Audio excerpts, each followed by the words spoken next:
Good evening, everybody. Warm greetings from Healthcare Professionals Forum. Today, we welcome our guest speaker, Dr. Indranil Khan. Apart from being a brilliant oncologist based at Kolkata, Dr. Khan is a pretty well-known face among all healthcare professionals for his continuous contribution towards social issues concerning healthcare. Today, it is our pleasure that Dr. Khan gave us some time from his busy schedule to understand the central government's proposed concept of One Nation, One Health ID. We feel proud to introduce to you to Dr. Khan, the mastermind behind One Nation, One Health ID. We'll accept queries or discussions after his session. Dr. Khan, please start. So, thanks a lot to Healthcare Professionals Network for in fact hosting this wonderful evening regarding the One Nation, One Health ID. Good evening to all my respected colleagues, friends, juniors and seniors who are watching this live and who are going to watch this subsequently on their Facebook and YouTube timelines as well. So, as you know, the entire world is going through some of the most trying times ever in the history of mankind. The COVID pandemic is running amongst the entire humankind. And amidst this entire, what we'll say is this, it's a very trying situation. It's a very testing situation. It's testing our nerves, it's testing our nation, it's testing the entire mankind as a whole. So amongst all this commotion also, the government of India, headed by the Honorable Prime Minister, Shri Narendra Modi, has launched the One Nation, One ID, which is of India has undertaken ever. Due to the different issues that are also going on along with the COVID and all these things, I think One Nation, One Health ID has not been discussed quite commonly, quite clearly also amidst the people. So it's a pleasure that Healthcare HCP Forum has actually hosted this wonderful evening. And before, I think I should go straight to the topic, that is regarding this One Nation, One Health ID or the One Nation, One Health card. There are different people who are saying this is just another card, it's just another hassle, but it's not that. It's going to revolutionize the entire healthcare system, the entire ecosystem of healthcare. It will ease out the pain of the caregivers of the patients across the country. You know how it's how this thing came into being. Actually, we, the professionals, the medical professionals, be it the doctors, be it the associated healthcare professionals who are working with us, be it the nurses, be it the paramedics, we have been seeing patients running from pillar to post, doing the test multiple times. The same test, for example, a patient who is from Purulia, a district in West Bengal. He had, suppose she's a 21-year-old female. She suddenly had a pain in her abdomen. And what's done is that she goes to the nearest emergency, and there the doctor says, okay, you are having pain abdomen, take some analgesics, that's painkillers, but get an ultrasound done. And when she does an ultrasound, it's seen that there is a gallbladder mass or something like that. There is some issue with her gallbladder. So in Purulia, they say that there are not such facilities available, or even that the patient should be taken to Kolkata, which is the capital city and a better healthcare infrastructure. So the patient travels so many hundreds of kilometers by ambulance and is taken to Kolkata. In Kolkata, when she goes to a private or a government hospital, it happens that the doctors or the hospital authorities, they just don't believe those reports. For example, the ultrasound that was done in Purulia, for example. So the same patient has to undergo the same test once more. So the healthcare cost is actually doubling. And at the same time, the patient is also suffering. You know, till the investigation part is complete, you can't start the treatment. So instead of getting treatment, she is being investigated once more. And now, for example, there it was seen that there was a gallbladder tumor, gallbladder mass there, for example. And here it says that there is no such mass. There are some stones in the gallbladder that appear to be mass, but so the two reports were quite different, and they are apparently not the same. And the patient has a second thought in mind. Their family feels that, okay, I think we should go down to South India. We have heard the healthcare system is much better there. And so they take the patient through some Coromandel Express or some other train and all the way to Vellore or Chennai. And there the patient is subjected, the patient, for example, she takes around another day, 24 hours to 36 hours to reach to that hospital. And there she attends the OPD, and there again she is subjected to the same test, again ultrasound, or again CT scan, abdomen. So the same patient has to explain. She's spending the amount, for example, is 1,000 rupees for ultrasound in Purulia, again 1,000 in Kolkata, again another 1,000 in Vellore. So she's spending actually 3 times the cost that was needed. So there is some issue regarding and in Vellore actually, there also, it's very common experience for our patients that we hear from our patients that in Vellore, if you go, the doctors don't accept the reports that are done even in some of the top institutions in Kolkata. So that's why there is the third test and the same test, and the patient is still suffering. It's around 4 or 5 days already, and the patient continues to suffer.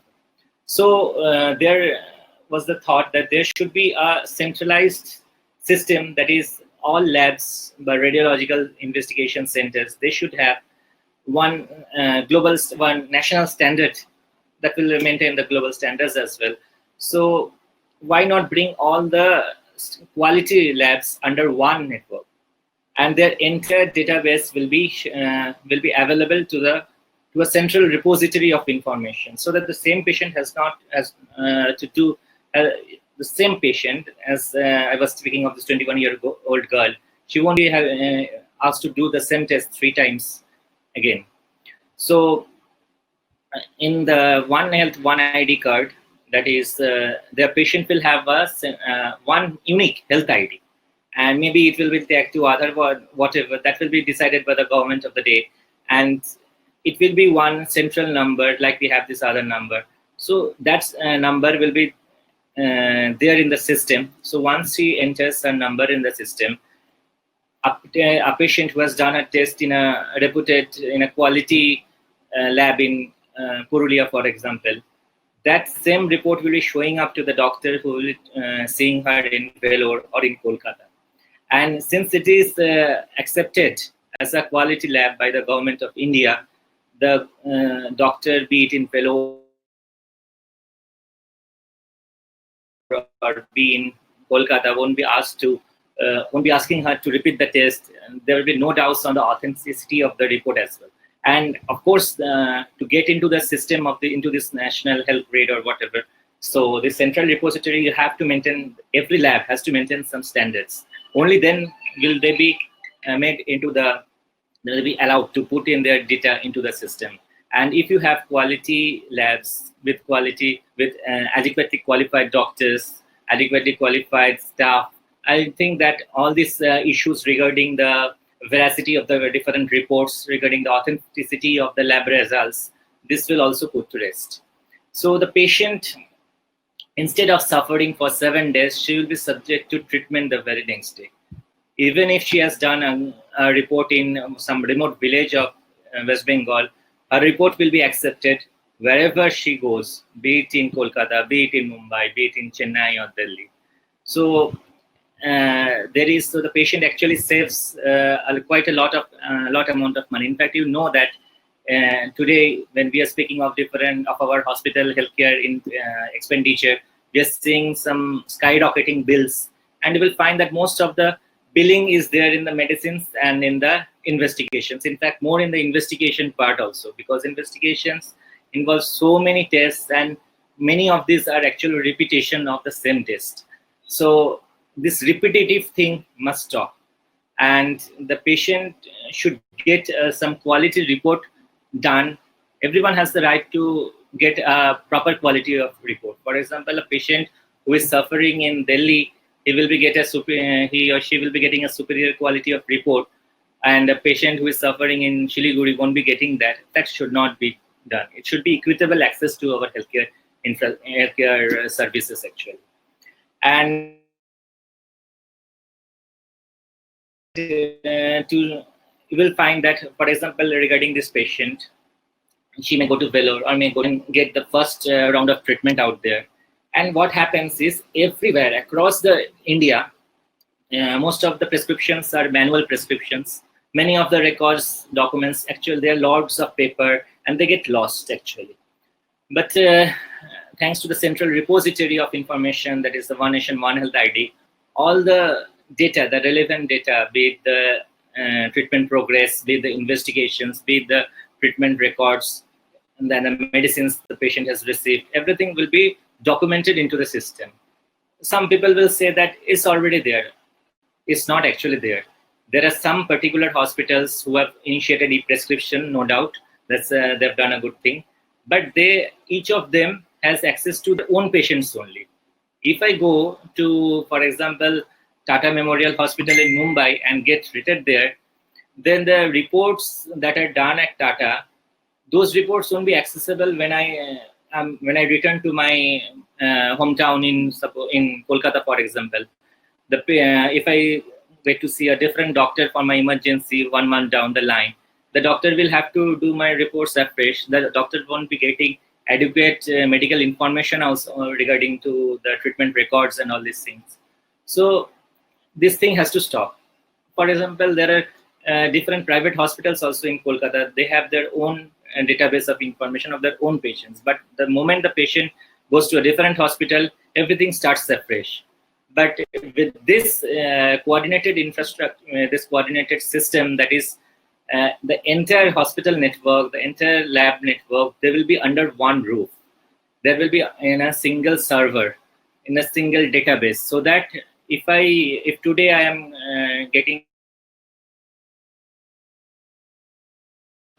my treatment done in, say, AIIMS Delhi, and tomorrow I want to go to Calcutta Medical College for the next part of the treatment, then the doctor in medical college will actually know what had happened to me in AIIMS Delhi, how I got treated, how I was investigated, how I recovered. Everything will be there in the system.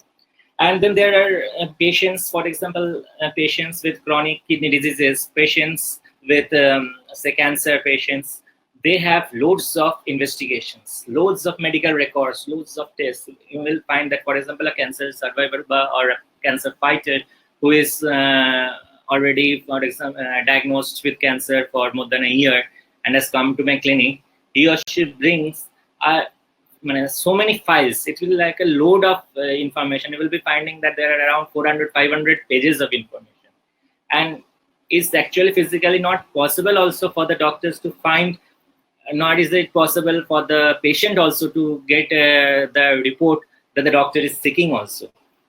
Because there are too many reports, too many relevant, irrelevant, and often it happens that the most crucial report gets lost also. Because things get lost when there are too many. And with this system, the doctor won't be asking the patient, okay, you give me the 500 pages of your reports I need to find. And by that time also, there will be patients who will be waiting outside the doctor's chamber who will say, how long are you taking? My patient is waiting. So, and the doctor, usually today, they will say that I am not getting. The patient also gets, they just get worried that they are not getting the report the doctor is seeking. This thing will stop. The doctor will just ask the patient for her health ID and just put in the number. And also there can be some security also, like an OTP based system or maybe a password based system. And with that, the doctor will just search CT scan, and he will get the CT scan of the patient all done till date. He will search the blood hemoglobin level, and he will get the S of the patient. And it's also true that many times the patients, while giving history to a doctor when coming for the first time, fails to tell the most important diseases or the most important treatment histories regarding the patient. And but with this system, the physician who will be seeing the patient won't be deprived of that critical information. He will just put in the health ID and will get whatever the patient has had, be it for a patient who had multiple sclerosis or whatever he has had in the past. It will be displayed there in the system. So that will help him choose the wisest of medications, the best of drugs, whatever. That choice will be done much more wisely, and side effects will also be lesser, definitely, when you will find that this, for example, in particular diseases, in some comorbidities, I can't give this particular drug. And if the patient fails to tell that, and if you give that drug, the patient will be actually get worse instead of getting better with your drug. So these things will also stop. The quality of treatment will improve. The convenience of the patient will also improve. And even you will find that even in our country, in our rural India, be it in Bengal, Assam, which are very much flood prone, very much disaster prone, it happens that many of our patients lose critical medical records during the floods at their home. It's quite common actually. And as a result, the patient loses all the treatment history. For example, a cancer patient, if he loses his biopsy report or previous chemotherapy records, it will be a disaster actually for the next doctor who will be treating him without knowing anything. And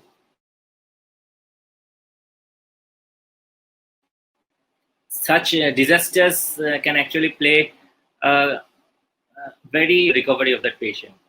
But these disasters have also to be mitigated, and that will be happening. And that will be happening thanks to this One Nation, One Health ID system. The patient, even if he loses his information, even if he loses his hard copies, the soft copy will always be there with the central server. The patient won't be losing the information. And it's also definitely eco-friendly. For example, as we move on to the electronic system, there will be much less requirement of the papers, the print reports, the hard copies of our various reports. There will be lesser requirements of the Xerox copies also. So naturally, the environment will also be breathing a sigh of relief, because you will find that it may be insignificant. It's not actually, because medical records form a large percentage of our requirement of paper, and our carbon footprint will definitely be much lesser if we move on to this electronic system. And so there will also be issues. Definitely there are issues, there are concerns like privacy issues. Some will say that the patient's information may go into wrong hands. Those issues need to be addressed by the government also. And I think that's not much of a concern. If there is a centralized OTP-based system, the patient will get an OTP, then only that if you provide that OTP, then only your information will come with your health ID. So that way your data remains secure. And also another thing that we should also say, that there will be much more transparency in billing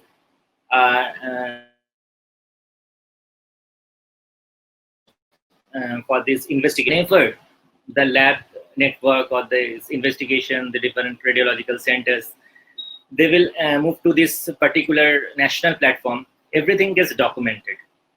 So quality plays a very crucial role. For example, a patient, there are around, for example, in Siliguri, there are around 30 radiological centers. And among them, probably 4 to 5 will actually maintain the quality that's required of any radiological reporting. And so 4 to 5 centers will initially get into this particular system.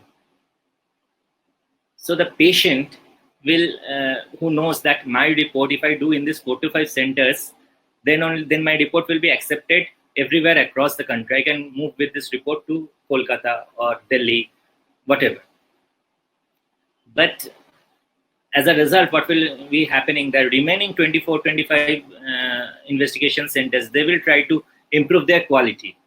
As a patient, instead of going towards who is offering what and all these things, towards the tout and all these type of malpractices, they will choose the laboratory or the investigation center where there is this minimum quality is maintained.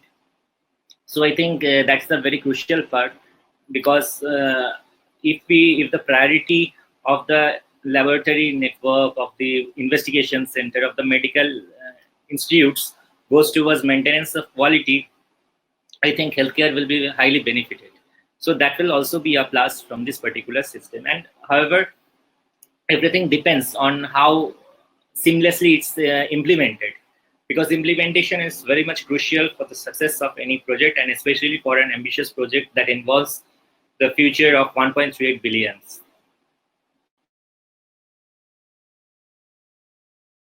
So implement that everywhere across the nation, across every village, across every town and city, it's properly implemented, no one is left out. Then only this system will actually benefit the entire population of our country, and it will serve its intended goals of easing the life of our patients. So I think that's just a big idea that why the government is moving towards this ambitious project. So I think if there is any question from the host or the audience, I think we can take that.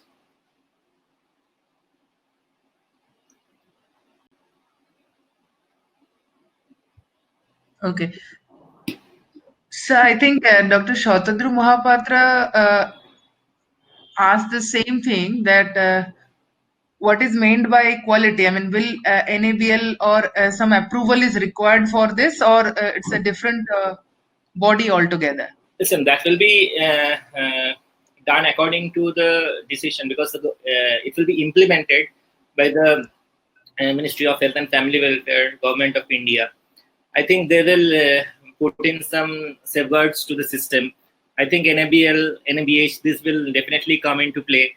If a hospital has already got an NABH or NABL accreditation, they will easily get access. And however, there are smaller hospitals also that are not having NABH or NABL accreditation.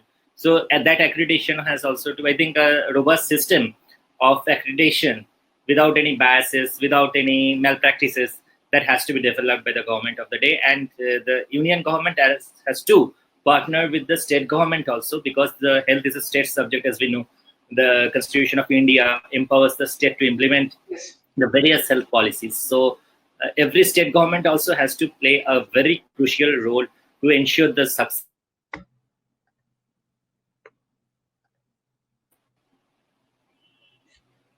Yes.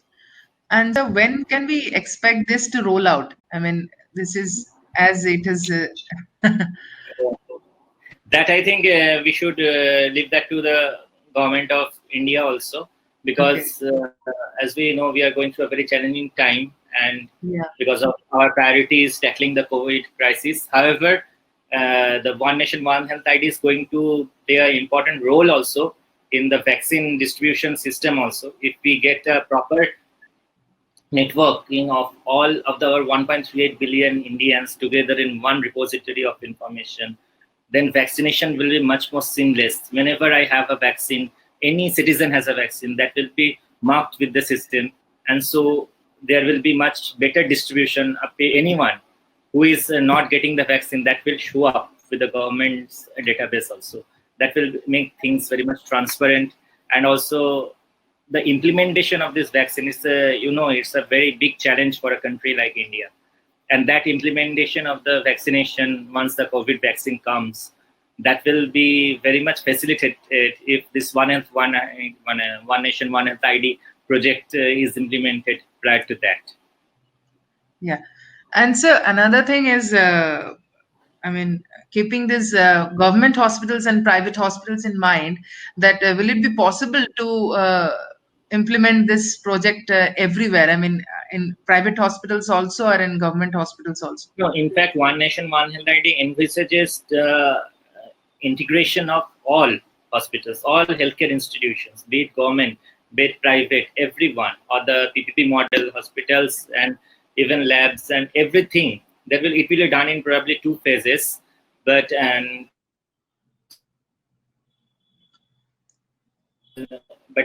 it accredited licensed healthcare institution, be it government or private.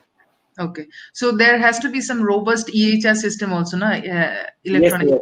Actually, EHS system is, as I was telling, that every hospital, every lab has its own EHS system, and it's not accessible to anyone else outside the particular. Exactly.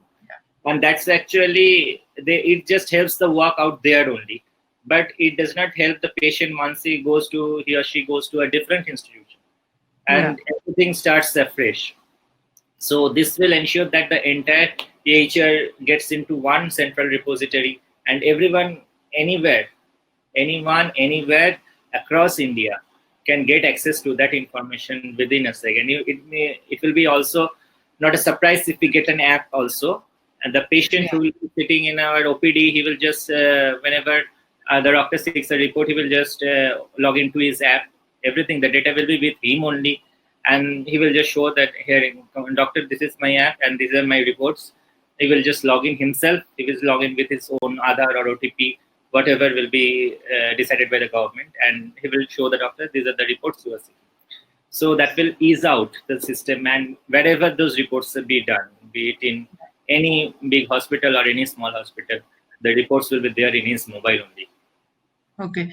And so last question is that is it accessible to everyone? I mean, apart from being poor or say rich or anyone, what is the possible implementation? In fact, one of the you will find that the government of India over the last few years, they have always thought of equitable distribution of resources, and also in launching any policy, be it in related to healthcare also specifically, everything. The priority remains that the most, the people who are financially weak, the people who are socially backward, they have the first access, the first right to access to every healthcare project, every new what we'll say, that whatever this particular concept also, this one nation, one health, so it should be available to all, and that's what the government also, I think, envisages definitely, and that's the aim with which the government is working. It's not for any elite society or any specific group of individuals or any specific class of people. It's for one and all, because the government is for all, and I think any project it undertakes must be for all also. Okay. And sir, one important point, I think you once mentioned in your talk that what about the patient data validation? I mean, how it's going to roll? Like patient data validation. Yeah. Security, so, everything. Yeah, that's why I was saying that if you tag it with your own Aadhaar, for example, we are submitting our IT returns also based on this Aadhaar system only. Today we do every verification. Previously we used to go to an IT lawyer or a professional who deals with, or a CA firm for our IT returns. But today we'll find that anyone can do it because of this Aadhaar network. Because once you can easily submit your IT returns and then validate it using your Aadhaar OTP. You will just to the Aadhaar and PAN card are linked, and so whenever you want to verify your IT return, you are sent a OTP to the mobile number that is registered with your Aadhaar. Okay. So if authentication of that data, I'm asking the authentication of the data. Now, authentication of the data will definitely any data that will be given to the government also, that will be definitely of good quality also, because probably not even not giving adequate and validated data. So that concern is also much less when we have this entire system working and available to all, because everyone knows if you do anything wrong, if anyone can just find it out. Okay. Uditi, if you permit, can I ask a few questions? Yeah, sure. So, sir, my first question will be, hi, sir, this is Jayati. My first question will be, sir, where is the project right now with Government of India? Like, where it is right now? So that we can have an estimate by when we should be able to see it rolling out. No, regarding this, I think I'm not the right person to answer this, because I'm not a representative of the Government of India. I'm one of the some of the professionals who continuously give suggestions to the government of India. Yes, sir. Regarding, Since yeah, you are a our duty is key to give person, suggestions, also to raise flags whenever any issues come up. But since it has been launched on just not even a month has elapsed since it has been declared to the people, it has been dedicated by none other than the Prime Minister himself. So I think it will be very much fast tracked also. And as far as different media reports are available, it's the Ministry of Health and Family Welfare is actually working towards this implementation with due speed only. okay, thank you, sir. And one more question, sir. We know, and specifically, it has been highlighted after this lockdown. This the IT of our country is not that strong. Like the internet facilities and all are not that strong, and a good number of people in our country are not that much tech savvy.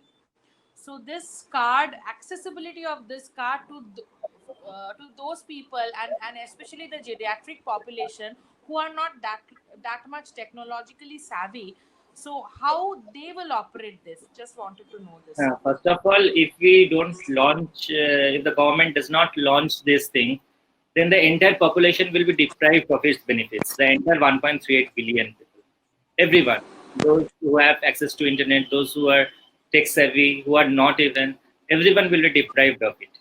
The ease of access, as I said, that there are so many benefits of this, the cost, the convenience, everything Yes. will be is much better with this. So definitely, we have to, as a as part of our Indian culture, that we are the ones who always think of our geriatric population, the people who are specially able. Everyone we have to think, and gradually we will find that over time, once these things materialize to and get accessible to people, there will be certain systems also so that they can easily access it.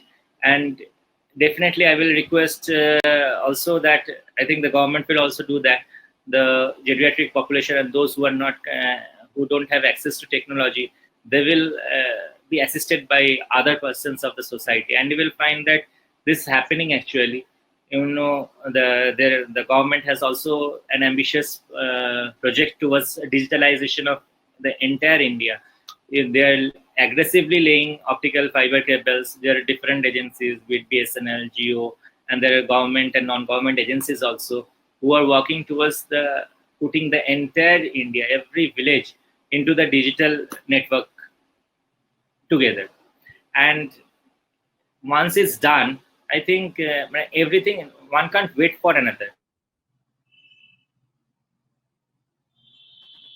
So digitalization of the health records, that also has to work together, because so that we will be, once the digital network, the digital infrastructure is ready, we're also ready with this also. So I think time is very crucial, and so we just can't wait. We have to start working towards towards completion, towards execution of this particular project, and try to benefit as more people as possible.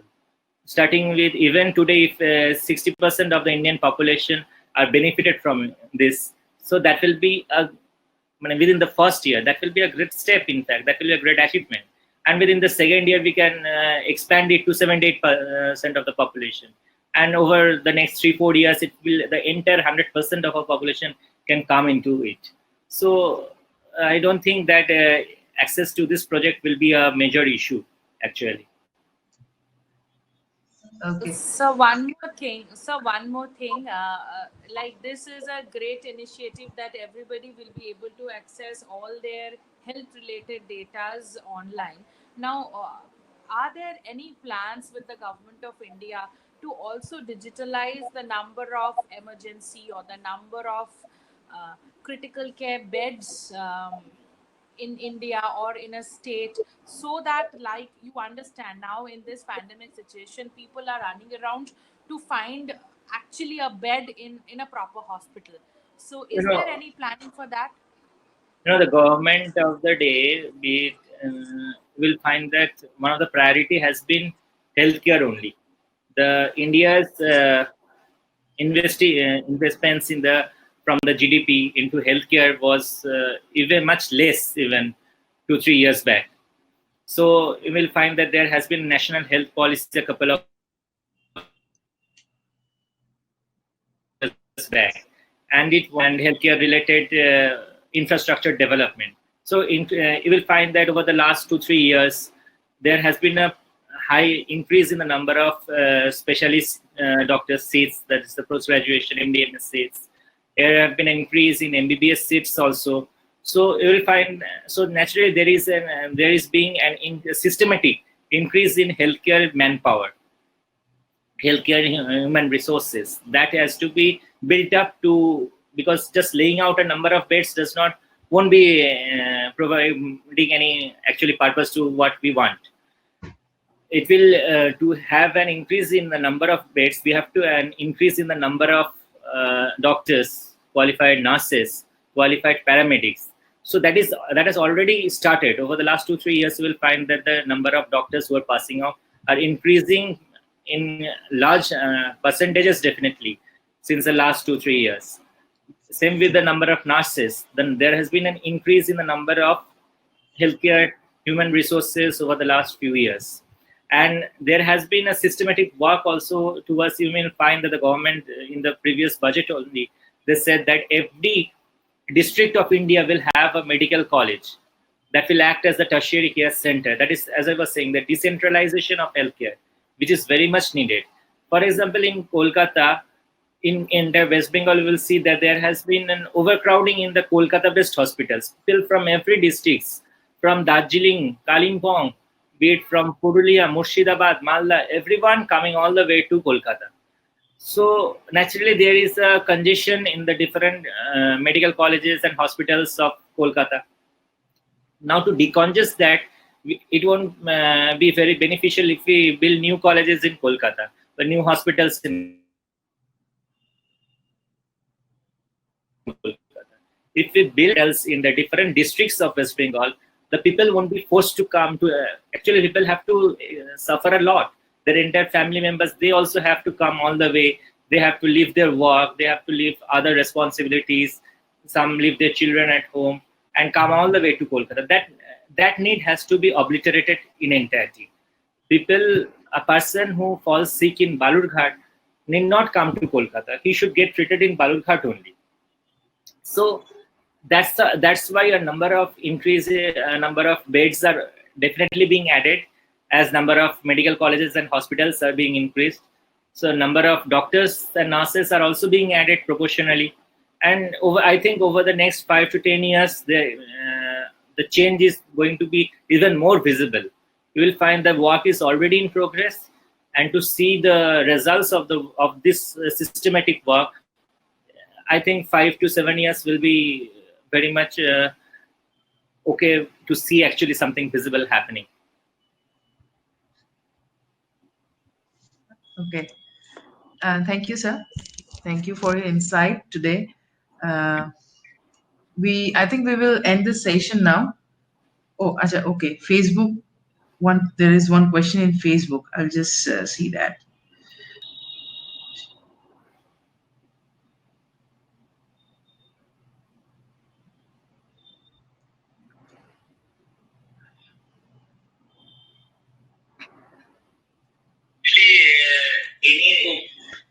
Thank you, sir. Thank you.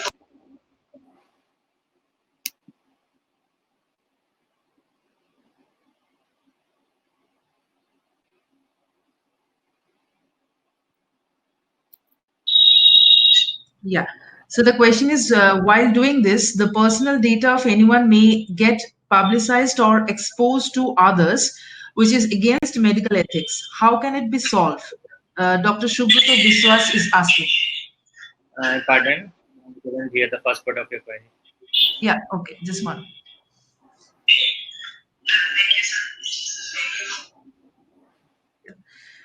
While doing this, the personal data of anyone may get publicized or exposed to others, which is against medical ethics. How can it be solved? Definitely, the entire healthcare infrastructure may be in some secure server. For example, you are using Facebook, you are using your own Gmail or Hotmail, whatever you are using. You have your own confidential mails also in your mail servers. There's they are properly kept in some secure server, be it in India or be it in US, wherever.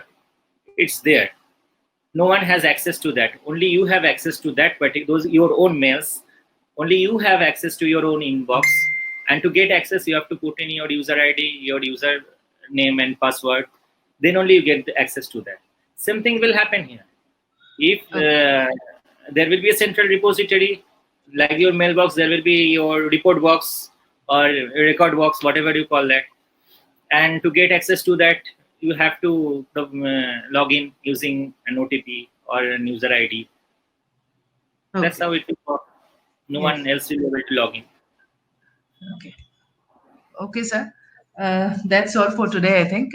Thank you for your insight. Thank you, sir. Then we'll end the session here. Sure. Thank you.